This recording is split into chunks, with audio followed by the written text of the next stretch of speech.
नमस्कार दोस्तों, कैसे हैं आप लोग। चलिए आज फिर हम लोग देखते हैं कुछ और थ्योरी बायोट-सावर्ट लॉ से संबंधित, उसी का एप्लीकेशन हम पढ़ रहे हैं। पिछले क्लास में हम लोगों ने कुछ क्वेश्चन किए थे सीधे तार के कारण, उससे संबंधित। इसके अलावा हम लोग वृत्ताकार कुंडली के केंद्र पर चुंबकीय क्षेत्र निकाल चुके हैं, जो बायोट-सावर्ट लॉ का ही एप्लीकेशन था। सीधे तार के कारण उसमें अनंत लंबाई यूज़ किए, परिमित लंबाई यूज़ किए, और वो थ्योरी भी पढ़ ली और उससे संबंधित हम क्वेश्चन भी कर लिए हैं। और आपको बताए भी थे कि अगर किसी भी प्रकार का परेशानी हो तो आप हमसे पूछ सकते हैं कमेंट करके, ठीक है। तो आज फिर हम बायोट-सावर्ट लॉ का एक और एप्लीकेशन देख रहे हैं, वृत्ताकार कुंडली के अक्ष पर चुंबकीय क्षेत्र। जो हम पहला ये देखें तो ये तीसरा पॉइंट होगा एप्लीकेशन में। पहला पॉइंट में था वृत्ताकार कुंडली के केंद्र पर, और इस बार केंद्र पर नहीं है, वृत्ताकार कुंडली के अक्ष पर चुंबकीय क्षेत्र ज्ञात करना है। तो आप देख सकते हैं कि हम एक ऐसा वृत्ताकार कुंडली बनाए हैं, ठीक है ये, और इस वृत्ताकार कुंडली के अक्ष पर, अक्ष कहने का मतलब उसके केंद्र से लंबवत दूरी पर, मैं आपको एक ऐसा बता रहा हूँ। आप मान लीजिए कि ये वृत्ताकार कुंडली है और ये जो फिगर बना हुआ है उसमें ऐसे वृत्त को दिखाया गया है। हमने वृत्त को ऐसा नहीं बनाया है, ऐसा बनाने का मतलब वृत्त को ऐसे रखना, लेकिन हमने ऐसे रखा है, ठीक है। तो ऐसे रखने के लिए फिगर ऐसे बनाएंगे। तो ये हो गई, ये वृत्ताकार कुंडली है और इसके अक्ष पर चुंबकीय क्षेत्र। तो आप मान लीजिए कि ये तार है, ये बीच का भाग नहीं है, ऐसे समझाने के लिए मैं बता रहा हूँ। ये केवल चारों तरफ का भाग है, बीच में कुछ भी नहीं है।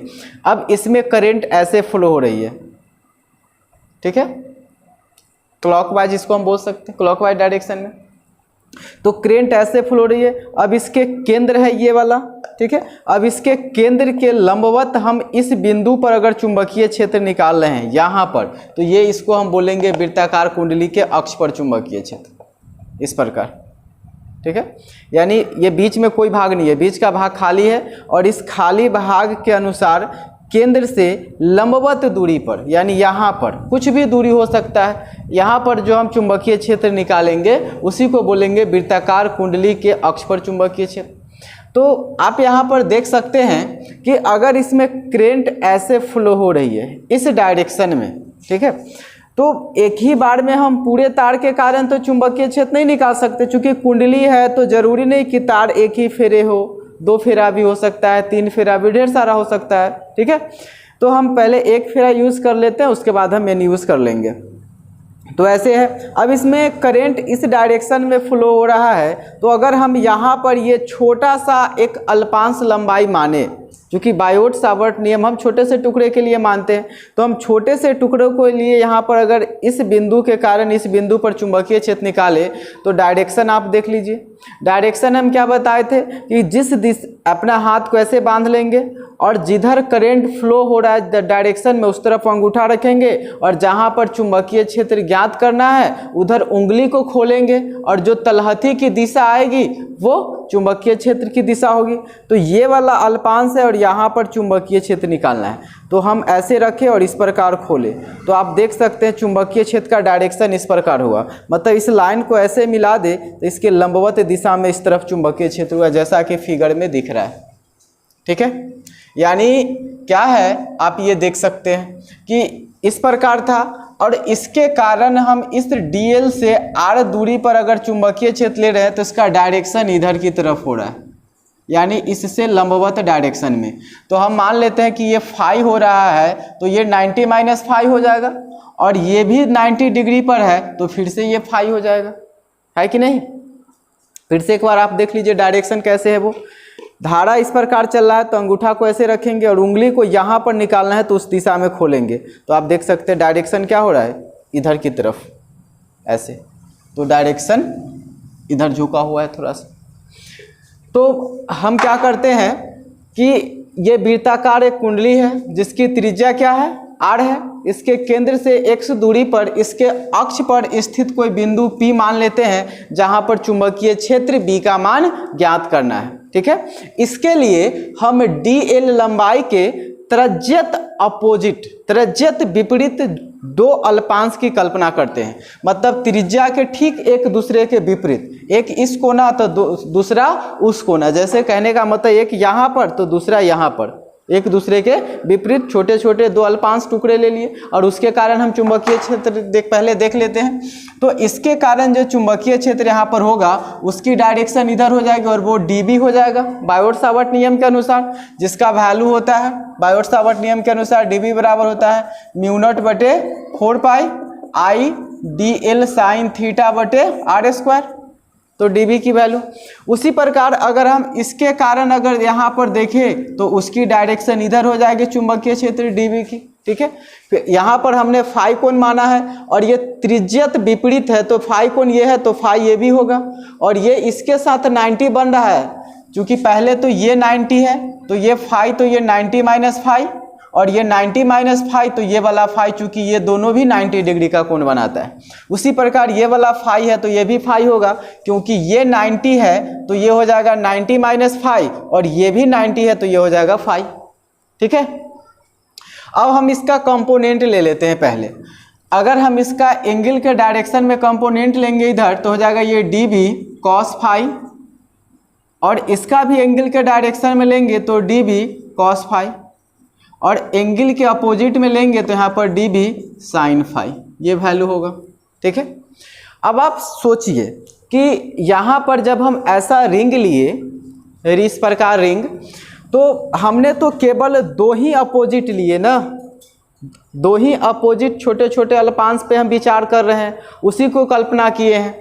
लेकिन ऐसे में दो ही थोड़ी होंगे, हजारों छोटे छोटे टुकड़े हम मान सकते हैं। छोटा टुकड़ा यहाँ पर भी ले सकते हैं, छोटा टुकड़ा यहाँ पर भी ले सकते हैं, यहाँ पर भी ले सकते हैं, यहाँ पे हजारों छोटे छोटे टुकड़े होंगे और इन हजारों छोटे छोटे टुकड़ों के कारण जो चुंबकीय क्षेत्र होंगे वहाँ पर, तो सबके कारण अगर दो सामने लिए तो इस प्रकार, फिर नीचे से है तो ऐसे, ठीक है। और उन सबका जो एंगल के अपोजिट डायरेक्शन में होगा वो चारों डायरेक्शन में ऐसे फैल जाएगा, ठीक है।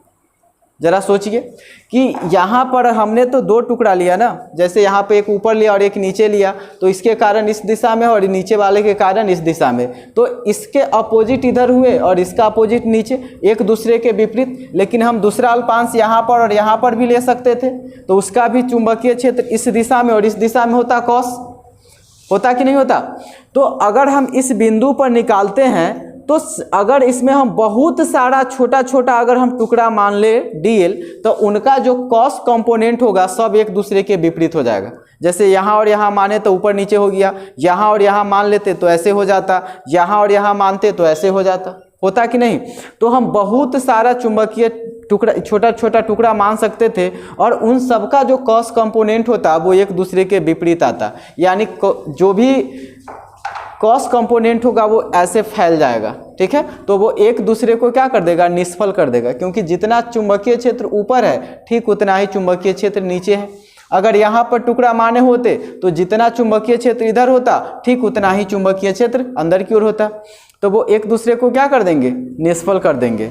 तो इस रिंग के कारण परिणामी चुंबकीय क्षेत्र क्या होगा, तो इस रिंग के कारण परिणामी चुंबकीय क्षेत्र dB sin फाई के बराबर होगा, क्योंकि जितने भी यहाँ पर हम अल्पांश मानेंगे सबका जो साइन कंपोनेंट होगा वो एक ही दिशा में रहेगा, इसी दिशा में, तो वो जुट जाएगा, ठीक है। क्योंकि अगर हम बहुत सारा टुकड़ा मानते हैं तो सबका कॉस कंपोनेंट एक दूसरे का अपोजिट हो जाएगा, लेकिन साइन कंपोनेंट सबका एक ही दिशा में होगा, इसलिए परिणामी कौन देगा, तो परिणामी देगा dB sin फाई, ठीक है।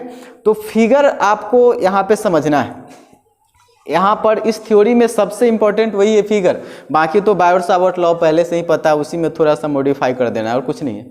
तो मूल रूप से यहाँ पे क्या जानना है, फिगर जानना है। तो चलिए हेडिंग है वृत्ताकार कुंडली के अक्ष पर, तो हम फिगर देख के थोड़ा सा भाषा भी लिख लेंगे। क्या लिखेंगे, भाषा लिखेंगे। माना कि r त्रिज्या का एक वृत्ताकार कुंडली है, इसके केंद्र से x दूरी पर अक्ष पर स्थित बिंदु P पर चुंबकीय क्षेत्र का मान ज्ञात करना है। इसके लिए त्रिज्यत विपरीत दो अल्पांश पर हम विचार करते हैं। इसके कारण dl के कारण उत्पन्न चुंबकीय क्षेत्र dB का कॉस कंपोनेंट, यानी एंगल की दिशा में जो कंपोनेंट होगा cos component dB cos phi एक दूसरे को निष्फल कर देंगे तथा बिंदु P पर परिणामी चुंबकीय क्षेत्र केवल dB sin फाई के कारण होगा, ठीक है। तो dB sin फाई के कारण जो परिणामी चुंबकीय क्षेत्र होगा वो क्या होगा, तो dB साइन फाई के कारण हो जाएगा dB, अगर हम लिखे B नेट बराबर, अभी छोटा सा ही टुकड़ा का लिख रहे हैं, B नेट बराबर तो क्या हो जाएगा dB साइन फाई। ठीक है, तो dB का वैल्यू क्या है, dB का वैल्यू है म्यू नॉट बटे 4 pi I DL sine theta बटे R square into sine phi, चूँकि dB का वैल्यू हमने ये लिखा और साइन फाई है साथ में, है कि नहीं। अब देखिए अब क्या करते हैं इसको, अब ये हो जाएगा dB नेट, यानी जो छोटे छोटे टुकड़ा माने हैं उन सब छोटे टुकड़े के जो नेट चुंबकीय क्षेत्र होगा उसके लिए लिखेंगे, तो ये हो जाएगा म्यू नॉट बटे 4 पाई आई DL और साइन थीटा। तो एंगल का वैल्यू क्या होगा, एक बार और फिर थोड़ा सा पीछे आप अपना माइंड को ले जाइए। थीटा कौन सा वैल्यू हुआ करता था, तो जब हम बायोट सावर्ट पढ़े थे तो ऐसा वायर बनाए थे और यहाँ पर एक छोटा सा लंबाई DL लिए थे और इसके कारण हम r दूरी पर यहाँ पर चुंबकीय क्षेत्र निकाल रहे थे। तो बताए थे कि जो चुंबकीय क्षेत्र होता है अल्पांश तथा जिस बिंदु पर निकाल रहे हैं चुंबकीय क्षेत्र उस रेखा को मिलाने वाली लाइन के बीच बने कोण के ज्या के समानुपाती होता है, यानी dB समानुपाती साइन थीटा, जहाँ पर थीटा ये वाला कोण था, अल्पांश तथा इस लाइन के बीच बना कोण। ठीक है, तो आप यहाँ पर देख लीजिए यहाँ पर कितना डिग्री का कोण बना रहा है, तो यहाँ पर तो वृत्ताकार ऐसा है। ठीक है, अल्पांश हमने ये माना और इस अल्पांश के कारण यहाँ पर ऐसे निकाल रहे हैं, तो ये देख लीजिए 90 डिग्री का कोण बन रहा है ना, तो ये 90 डिग्री का कोण बन रहा है। तो यहाँ पर क्या हो जाएगा, ये साइन 90 इंटू साइन फाई बटा में आर स्क्वायर। ठीक है, तो साइन 90 का वैल्यू क्या होता है, साइन 90 का वैल्यू 1 होता है, तो हो जाएगा dB net equal to mu naught बटे 4 पाई आई DL साइन। तो क्या हो जाएगा, इस छोटे टुकड़े के कारण जो नेट वैल्यू आएगा वो ये हो गया म्यू नॉट बटे 4 pi I DL sine theta बटे आर स्क्वायर। ठीक है, ये स्मॉल आर स्क्वायर है, मतलब उस अल्पांश से दूरी है। ठीक है, अब देखिए हम यहाँ पर इस अल्पांश के कारण ही कुल चुंबकीय क्षेत्र लिखेंगे। अल्पांश के कारण ये नेट निकाल लिए। अब वृत्ताकार कुंडली के कारण कुल चुंबकीय क्षेत्र B बराबर, ठीक है, कुल चुंबकीय क्षेत्र B निकालेंगे तो क्या करेंगे, ये जो B नेट है इसको इंटीग्रेशन कर देंगे। ठीक है, तो क्या हो जाएगा, ये इंटीग्रेशन B नेट का वैल्यू क्या चीज़ है, म्यू नॉट बटे 4 pi I DL sine phi बटे आर स्क्वायर। और कई बार हम ऐसा जिक्र किए हैं कि जब इंटीग्रेशन हो या फिर डिफरेंशिएशन तो जो राशि D के साथ होती है वही वेरिएबल होती है। तो यहाँ पर D के साथ L है तो L वेरिएबल हुआ, बाकी सब कांस्टेंट है। तो क्या हो जाएगा, ये हो जाएगा म्यू नॉट बटे 4 पाई आई साइन फाई बटे आर स्क्वायर इंटू DL, ये होगा। अब DL यानी अल्पांश लंबाई को, इस छोटे से अल्पांश लंबाई को जोड़ेंगे तो पूरे वृत्त की लंबाई, ये वृत्ताकार कुंडली की लंबाई अर्थात वृत्त की परिधि, तो वृत्त की परिधि क्या होती है, 2 पाई r होती है। तो B का वैल्यू क्या हुआ, म्यू नॉट बटे 4 पाई आई साइन फाई बटे आर स्क्वायर और इंटू 2 पाई r। 2 पाई r क्या चीज़, तो इस वृत्त की त्रिज्या जो कि कैपिटल R है। ये 2 पाई से ये कट जाएगा 2 मरतबे, ये होगा ना। अब देखिए यहाँ पर हम चुंबकीय क्षेत्र अब नहीं छोड़ सकते, क्योंकि क्वेश्चन हमारा क्या है, हम क्वेश्चन में जिक्र कर रहे हैं उसमें 2 ही चीज़ है कि एक माना कि R त्रिज्या के वृत्ताकार कुंडली है जिसके अक्ष पर केंद्र से x दूरी पर चुंबकीय क्षेत्र ज्ञात करना है। यानी हमें जो क्वेश्चन में गिवन है वो इस करंट तो दिया हुआ ही है कि I धारा प्रवाहित हो रही है, तो लेकिन वृत्त का रेडियस दिया हुआ है और ये x दिया हुआ है, स्मॉल r नहीं दिया, वो हम खुद से माने हैं। फाई भी हम खुद से मान लिए हैं क्वेश्चन सॉल्यूशन करने के लिए इसको। तो इस फार्मूला से हम इस r को और फाई को रिमूव करेंगे। तो चलिए और इसको आगे हम देखते हैं। तो देखिए क्या बच रहा है, b बराबर mu naught I into R और साइन फाई, और नीचे क्या चीज़ नीचे बच रहा है 2r², क्योंकि फोर्स ये तो कट चुका है, 2 बचा ये। अब देखिए चित्र से हम साइन फाई का वैल्यू निकालते हैं, ठीक है। चित्र से तो साइन थीटा बराबर होता है लंब बटे कर्ण, यही होता है ना, साइन थीटा बराबर लंब बटे कर्ण। तो देख लीजिए फाई है यहाँ पे, तो ये जो फाई है तो ये वाला आधार हो गया, क्योंकि एंगल से जो भुजा जुड़ी होती है वो आधार होती है, और ये 90 के सामने है तो ये कर्ण, तो ये हो गया आधार, ये हो गया कर्ण, और ये हो गया लंब। तो साइन थीटा बराबर होता है लंब बटे कर्ण, तो क्या हो जाएगा, लंब क्या चीज़ कैपिटल आर, और कर्ण क्या चीज़ स्मॉल आर, ठीक है। और स्मॉल आर का वैल्यू आप देख सकते हैं, ये कर्ण है तो √r² + x² के बराबर होगा, ठीक है। तो यहाँ पर हम लिख सकते हैं साइन फाई के जगह पर क्या चीज़ r बटे √r² + x², ऐसा लिख सकते हैं, चूँकि r का वैल्यू है, r का वैल्यू क्या है √r² + x², ये है। अब हम साइन फाई का वैल्यू और r का वैल्यू यहाँ रख देते हैं, तो b बराबर क्या हो जाएगा μ0 I r, और साइन फाई का वैल्यू क्या चीज़ r बटे √r² + x², और नीचे है 2r², तो 2 और r² मतलब √r² + x² का होल स्क्वायर। अब यहाँ पे देख सकते हैं आप रूट अंडर में है, ये इसका जब वर्ग करेंगे तो रूट खत्म हो जाएगा, और जब रूट खत्म हो जाएगा तो क्या बचेगा, ये बचेगा b बराबर μ0 I r², और नीचे बचेगा 2, ये वाला रूट खत्म हो जाएगा r² + x², और इनटू में ये वाला बचेगा √r² + x², ठीक है। अब आप ये आपको पता होगा कि रूट अंडर का मतलब होता है पावर 1/2, रूट अंडर का मतलब क्या होता है पावर 1/2, और इस पर पावर 1 है, और जब आधार सेम हो तो गुना में पावर जुट जाता है, तो इस पर का पावर और इस पर का पावर जुट जाएगा, तो b का वैल्यू क्या हो जाएगा, b का वैल्यू हो जाएगा μ0 I r² बटे 2 और r² + x² का पावर 3/2, तो ये हमारा आंसर हुआ।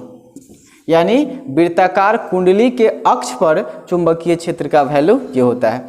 तो अब यहाँ पर आप देख लीजिए कि एक फेरा ही हम कुंडली लिए थे, मतलब एक ही वो तार था, हो सकता है कि बहुत सारे फेरा रहते हैं, जैसे कि आप कॉइल वगैरह देखे होंगे, फैन वगैरह में जो तार लगे होते हैं उसमें हजारों हजार की संख्या में वायर लपेटा हुआ रहता है, तो उसके कारण जब चुंबकीय क्षेत्र होगा तो एक के कारण इतना चुंबकीय क्षेत्र हुआ, 2 के कारण तो इसका 2 गुना होता, 3 होता तो 3 गुना होता। तो अगर फेरों की संख्या n हो तो क्या हो जाएगा, लिखेंगे यदि फेरों की संख्या n हो तो चुंबकीय क्षेत्र B बराबर क्या हो जाएगा μ0 Ni, क्योंकि n गुना हो जाएगा μ0 Ni r², और नीचे रूट अंडर में 2 r² + x² का पावर 3/2, तो ये हमारा आंसर हुआ, ठीक है। अब वृत्ताकार कुंडली के हम अक्ष पर निकाल लिए, आप यहाँ से भी वृत्ताकार कुंडली के केंद्र पर चुंबकीय क्षेत्र निकाल सकते हैं, जो पहले की थ्योरी में निकाल सकते थे, ठीक है। अगर हम वृत्ताकार कुंडली के केंद्र की बात करें हम यहाँ से, तो आप देख सकते हैं यहाँ पर है तब ना अक्ष पर है, और केंद्र पर कहने का मतलब यहाँ पर, तो केंद्र पर होने के लिए x की वैल्यू को हम हटा देंगे, यही होगा ना, यानी x का वैल्यू 0 हो जाएगा, यानी x का वैल्यू 0 ले लेंगे तो केंद्र पर आ गई बात, और केंद्र पर होगा तो x का वैल्यू आप इस फार्मूला में 0 डालकर देख लीजिए, तो b बराबर क्या हो जाएगा μ0 I r² होगा, और नीचे क्या हो जाएगा ये 2 और r², x तो 0 हो गया, इस पर पावर 3/2, ये 2 से 2 कट जाएगा, तो क्या बच गया, ये b का वैल्यू देख लीजिए μ0 I r², और नीचे हो जाएगा 2r³, ये स्क्वायर से क्यू कट गया तो क्या हो जाएगा μ0 I बटे 2r। आपको याद होगा कि वृत्ताकार कुंडली के केंद्र पर हमने यही वैल्यू निकाला था μ0 I बटे 2r, क्योंकि वृत्ताकार कुंडली के बायोट सावर्ट लॉ को यूज़ करके ये हम पढ़े थे, सेम आ गया, ठीक है। तो हम ये फार्मूला हम यहाँ से भी केंद्र पर निकाल सकते हैं। इस टाइप का क्वेश्चन भी आता है आपको, जैसे 2018 में एक ऑब्जेक्टिव क्वेश्चन था इस फार्मूला से संबंधित कि वृत्ताकार कुंडली के केंद्र पर चुंबकीय क्षेत्र अक्ष पर की तुलना में 8 गुना है। वृत्ताकार कुंडली के केंद्र पर चुंबकीय क्षेत्र अक्ष की तुलना में 8 गुना है, तो उस वृत्ताकार कुंडली की त्रिज्या क्या होगी। ये था 2018 में ऑब्जेक्टिव क्वेश्चन। तो आप इस थ्योरी को देखेंगे, काफ़ी इंपॉर्टेंट थ्योरी है और इससे संबंधित क्वेश्चन भी होगा जो आप बना सकते हैं। फिर हम अगले वीडियो में इससे संबंधित क्वेश्चन और इसका कुछ और प्रॉपर्टीज होगा उसको हम लेकर आते हैं। तब तक के लिए देखते रहिए दीप बिहार इंटरमीडिएट कोचिंग सेंटर। फिर मिलते हैं अगले वीडियो में। धन्यवाद।